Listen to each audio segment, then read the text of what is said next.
आता उगाच कीर्तन झालं की घरी जायचं आणि घरी जाऊन वजनात बायकोला म्हणायचं हे ओट, फक्त ज्यांचे लग्न झाले त्यांनी म्हणा. हा, वजनात जायचं आणि म्हणायचं हे ओट ओट वाढ जेवायला. इथं पंगतीला जेवून गेला तरी घरी जाऊन म्हणायचं ओट म्हणायचं वाढ जेवायला. बायको जेवायला वाढणारच, फक्त तुम्हाला वजनात म्हणावं लागल.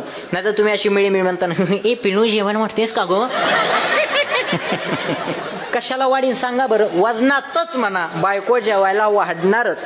आणि एवढं जरी वजनात म्हणून बायकोनं जर जेवायला वाटलं नाही तर तिथून पुढं तुम्हाला फुल परवानगी. अशा माझ्यासारख्या अशा बाह्या मागं सारायच्या, असं बाहेर जायचं, असा निब्बर बुटाचा जोडा घ्यायचा, जे होईन ते होईन, आणि असा खन खन खन पायात घालायचा आणि धाब्यावर जेवून यायचं. हा, कारण मला माहित आहे तुम्ही तुमच्या बायकोला मारू शकत नाही, कारण बायकोला मारण्यासाठी मिशा ठेवाव्या लागतात, हे लक्षात ठेवा.